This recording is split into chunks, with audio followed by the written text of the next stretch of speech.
Hello everyone, this is Travis J. Vernon, and welcome to today's podcast. So we'll start out this episode picking up where we left off, talking about elk hunting, the ups and downs, and how everything can change in just 5 seconds. So there I am. And we drew one of the most coveted Wyoming tags there is. We drew elk unit 124 in Wyoming, near the Three Corners. Now I had been in this unit before, guiding my brother-in-law on his first elk hunt, and he was able to harvest a fantastic 6x6 bull, a bull that was so old he was more on the downswing. His antlers were so thick, just the mass of them was just outstanding. I was so impressed by the quality of the bulls there. But it's a desert hunt. Mostly sagebrush plateaus. There's a few spots with a few little pines. And it's the neighboring hunt to that unit that Nancy had her archery-only cow tag in. So we'd hunted the areas before, but it's different when you have a tag. So we set up some trail cams. We went out and did a lot of scouting. Took the camper out a few weekends and looked around.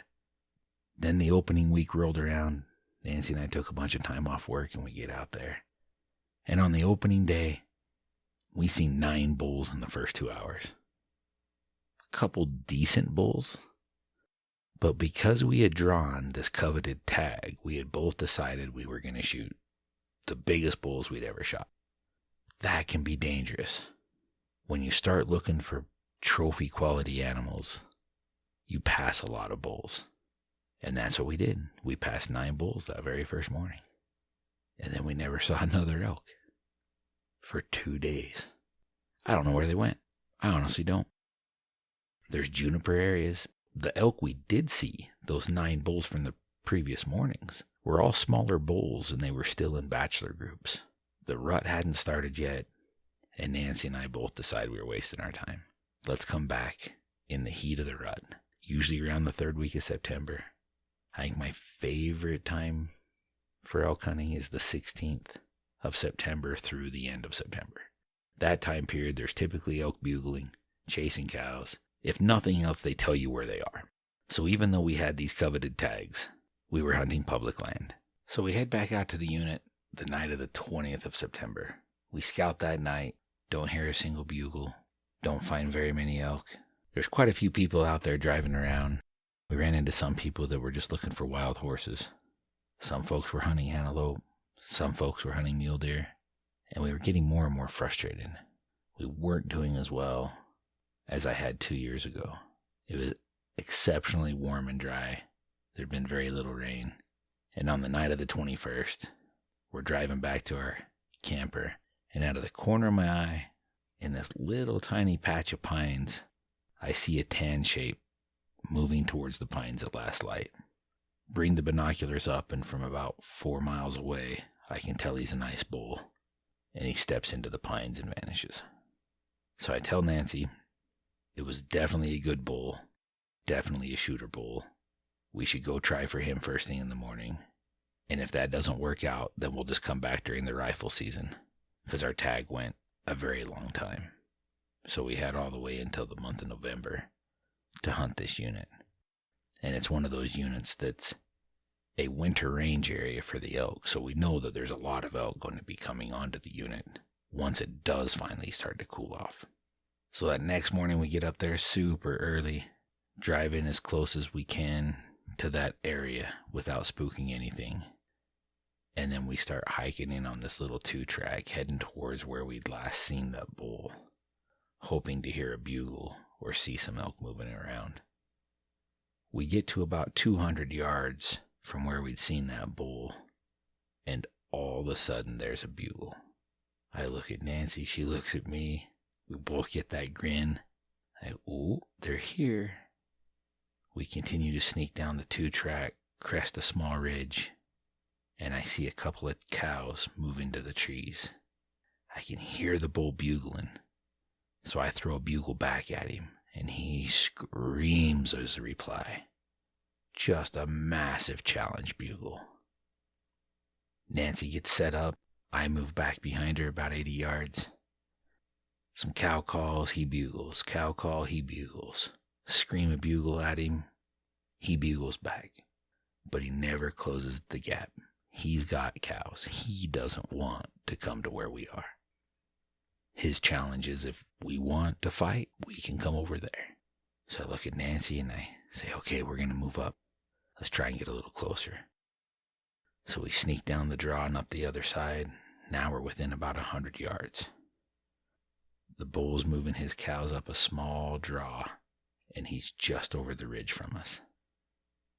I bugle, he replies. I bugle, he replies. Cow call, he bugles back. Challenge, he bugles back. But he continues to move up. They're moving to a bedding area. Now the hill we're standing up against is brutally steep. I say, Nancy, if we want to get this bull, we need to get above him. We need to climb this hill. It's one of the few times I remember hearing Nancy swear. She looked up the mountain, swore, looked at me, said, fine, let's go. And up the mountain we go. We're paralleling the elk as fast as we can up this drainage.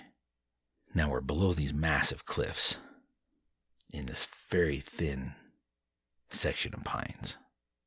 The hill's so steep in sections you have to grab bushes and grasses just to keep yourself from sliding back down the hill as you pull your way up.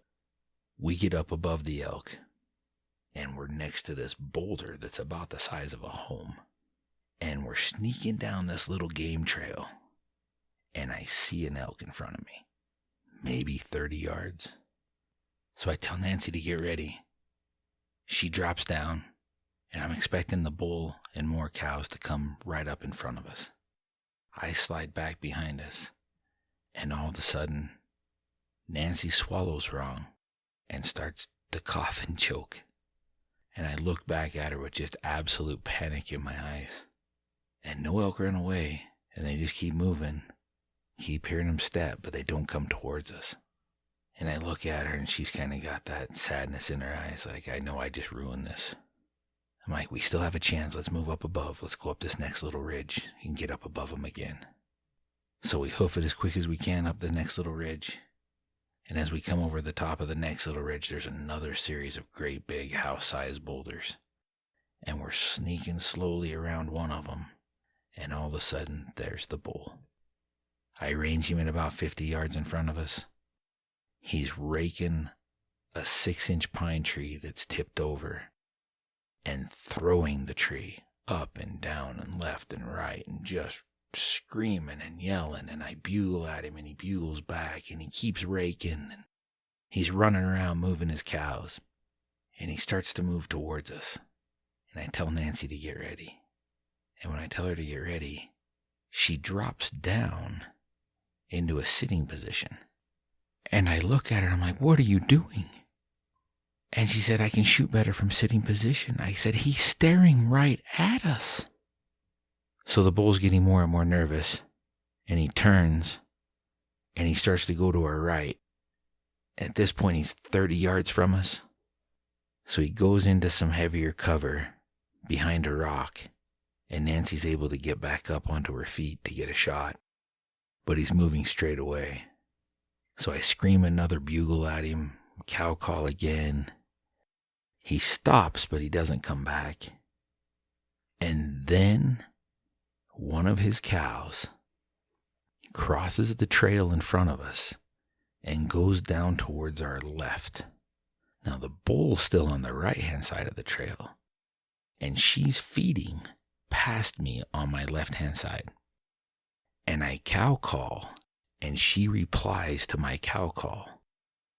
And when she replies, it pisses that bull off because he knows that there's another bull over there by his cow. He then wheels around, comes trotting back to the trail that we're on, and is standing behind some trees.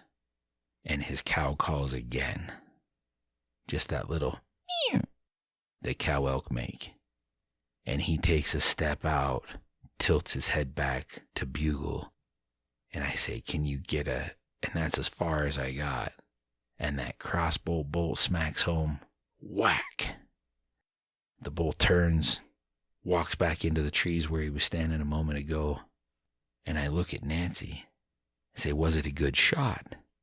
Because I wasn't looking at the bull when she shot. I was looking to where the cow had gone. And she said, okay. I'm like, it was just an okay shot? She said, no, you said it was a good shot. I said, no, I was asking you if it was a good shot. She's like, I don't know. It all happened too quick. So I'm scanning the brush where I saw the bull go, and I can see his feet through the trees. And I can tell that it's a mortal wound. And while I'm watching his feet, he tips over. I look at Nancy, I go, you got him, he's down. So we walk up to the bull, and he's just a beautiful 6x6. Big G3s. All of his tines are long, good swords. He doesn't have a real deep whale tail. His 5 and his 6 aren't super, super deep. But he's just a beautiful bull, and the whole experience of it. Him screaming and raking trees and chasing cows and being right there on top of us. You can't explain that. So Nancy's sitting there looking at her bull, puts her tag on it, looks at me, and she goes, okay, I get it now. That was amazing. I can't believe all those things happened. All those things came together. And body-wise, he was probably 200 pounds bigger than her elk from the previous year. Just fantastic.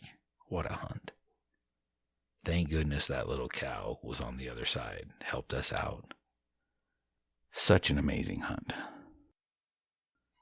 It just goes to show that with a little bit of perseverance and not giving up. Because the night before, we had planned on just going home. We hadn't seen any elk that were worth chasing. We decided we were just going to come back during the rifle hunt. With any big game hunt, all it takes is 5 seconds to change things around. It just took 5 seconds to see that bull and know where he was. It just took 5 seconds for him to decide to step across that trail. It just takes a moment, and the entire hunt can change.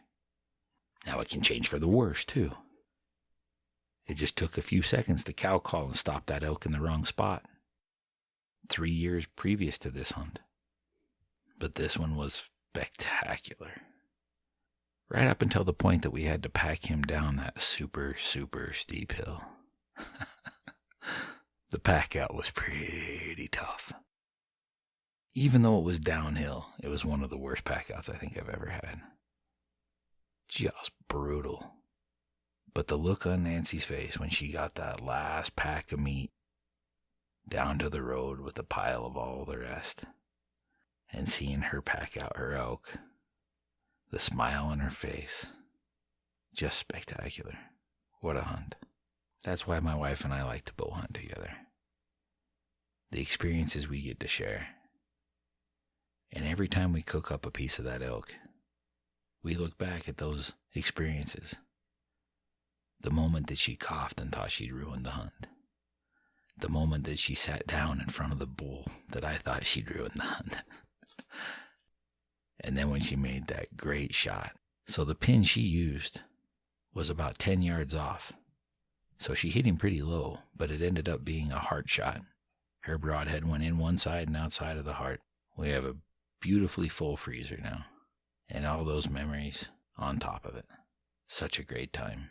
We decided that this year we're not even going to put in for a limited entry unit. We're just going to hunt our general unit and go back to our favorite little canyon that we've chased elk so many times in. There's always days when you're hunting where nothing comes together. That your good decisions end up being bad, or that your bad decisions end up being worse. Sometimes you don't get very many chances. And if you mess up the only chance you've got, it can be a brutal drive back home.